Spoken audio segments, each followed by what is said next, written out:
पंची नाम की एक चिड़िया का आज उसके ससुराल में पहला दिन है।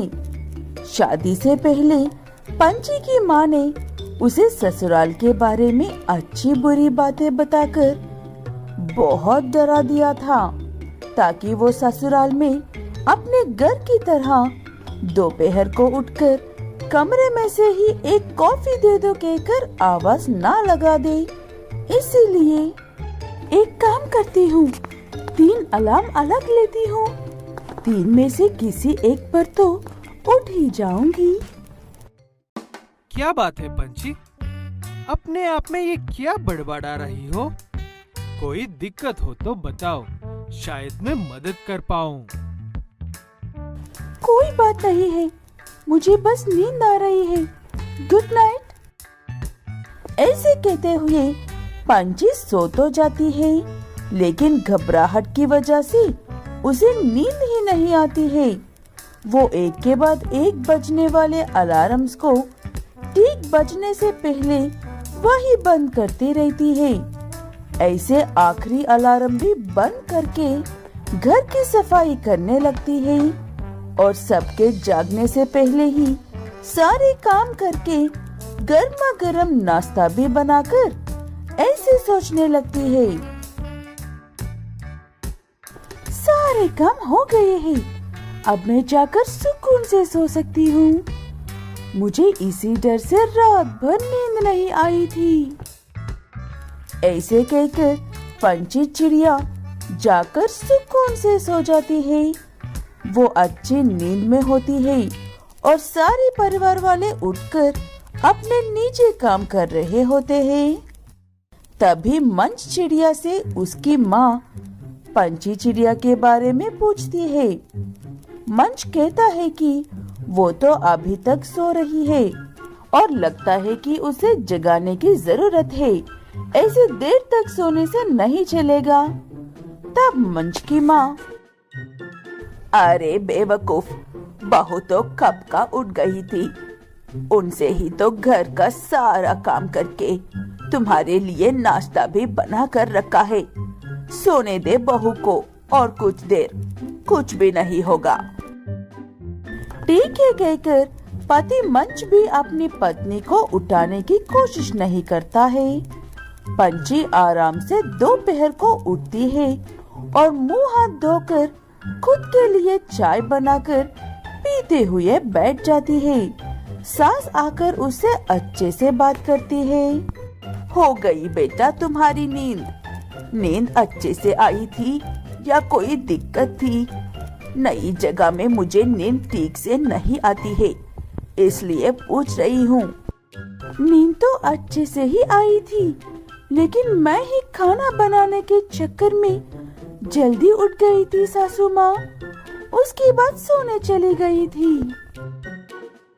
सासू माँ कहती है कि कोई बड़ी बात नहीं है, उसे घबराने की जरूरत नहीं, वो इस घर को पूरी तरह से अपना घर समझ सकती है।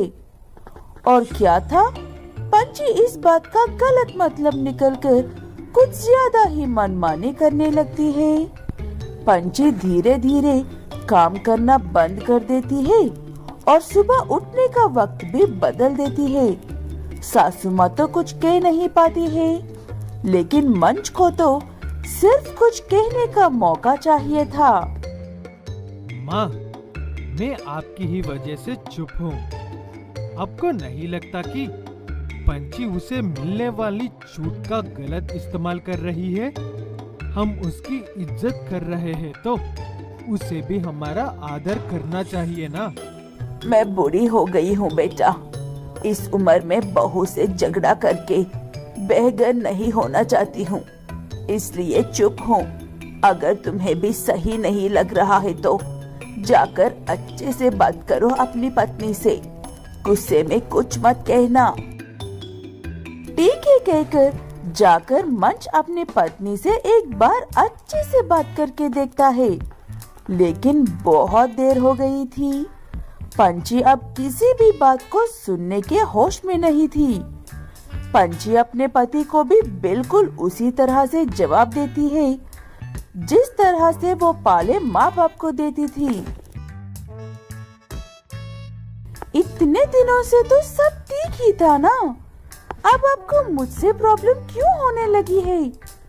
माँ जी ने तो कभी भी कुछ नहीं कहा है, आप ही सुना रहे हो मुझे बातें। ये बिल्कुल भी अच्छी बात नहीं है। ये बात करने का कौन सा तरीका है पंची? मुझे नहीं पता था कि तुम्हारा व्यवहार ऐसा है। अगर तुम्हें इस घर के हिसाब से रहना नहीं आता है तो तुम जा सकती हो अपने घर वापस।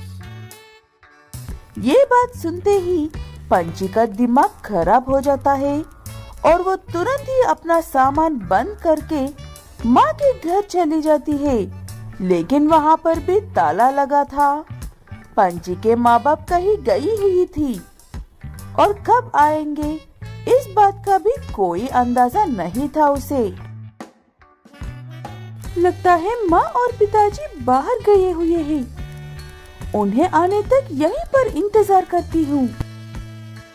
काफी देर अपने माँ बाप के घर के पास इंतजार करने के बाद पंची को समझ में आता है कि अब वो उसका घर नहीं रहा है, इसीलिए मेहमानों की तरह बाहर इंतजार कर रही है। बेहतर यही होगा कि अपने घर लौट जाए। पंची अपने ससुराल लौट जाती है। उसे वहाँ पर वापस देखकर कोई भी अजीब बर्ताव नहीं करते हैं, सब साधारण तरीके से ही रहते हैं। भेलपुर नाम के एक गांव में रत्ना नाम की एक बूढ़ी गाय अपने बेटे फिटना और बहू उपली के साथ रहती है। रत्ना गाय थोड़े लालची स्वभाव की है, इसलिए अपने फायदे की बात सुनते ही यूं ही किसी भी बातों में आ जाती है।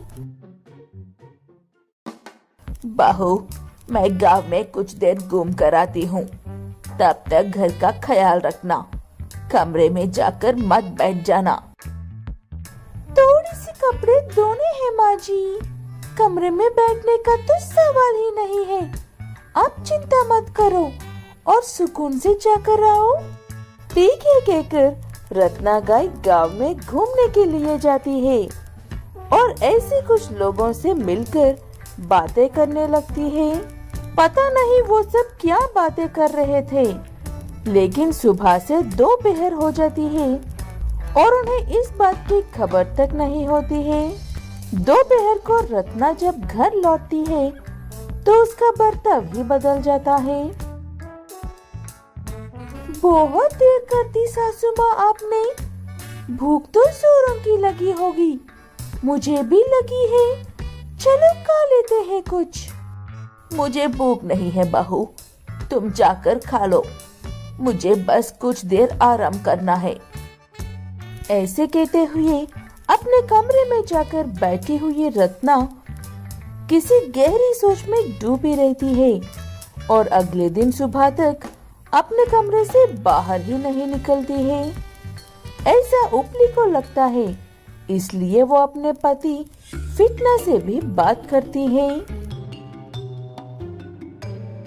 हाँ, जब घर से बाहर निकली थी तब तो ठीक ही थी, पता नहीं बाहर से लौटने के बाद उन्हें क्या हुआ है, कमरे से बाहर ही नहीं निकल रही है। चिंता करने की बात नहीं है उपली, मैं माँ को तुमसे अच्छे से जानता हूँ। किसी ने उन्हें कोई ब्यूटी टिप दी होगी, इसीलिए कमरे से बाहर नहीं आ रही होगी।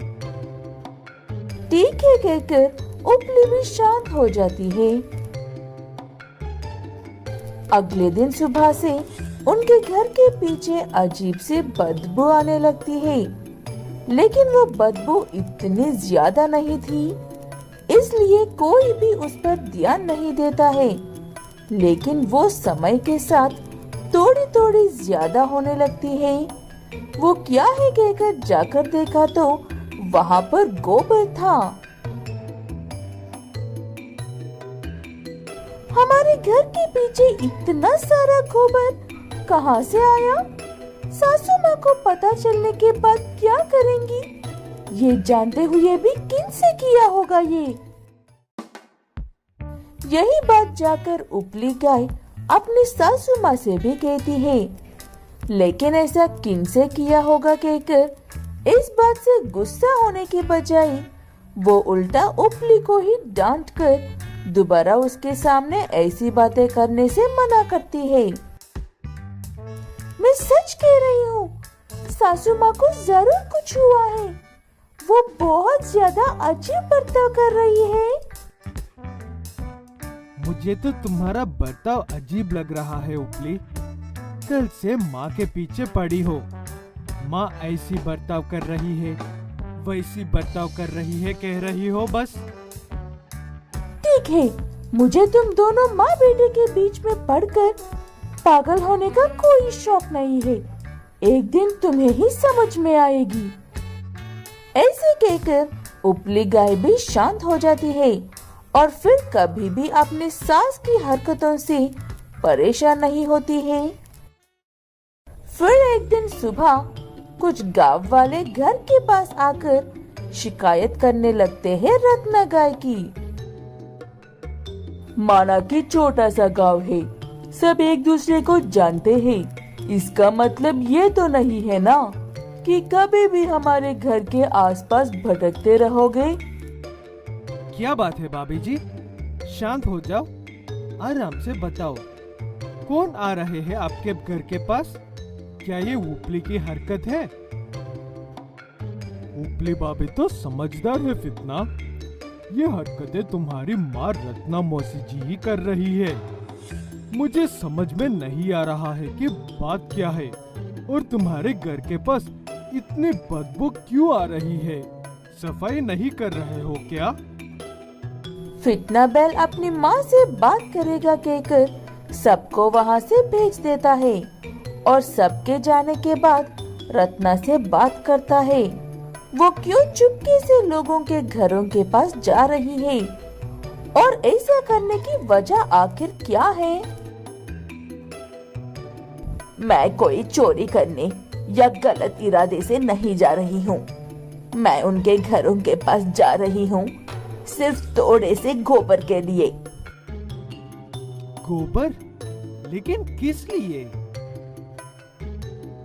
100 अलग अलग गोबर मिलाकर कुछ दिन सुखाने के बाद पाउडर बनाकर लगाने से इतनी सुंदरता आती है कि देखने वाले को चश्मा लगाना पड़ता है।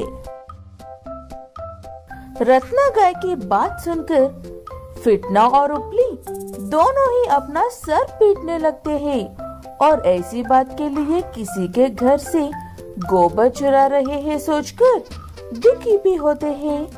दोनों पति पत्नी रत्ना को बैठाकर अच्छे से समझाते हैं। उसके बाद रत्ना उस सूखे हुए गोबर का पाउडर बनाकर उनके पास लेकर जाती है, जिन्होंने उसे ये आइडिया दिया था, और उसके सामने ही लगाने को कहती है। तब सब डर के मारे रत्ना से माफी मांगने लगते हैं। उन्होंने उसके साथ गंद मजाक किया था कहकर।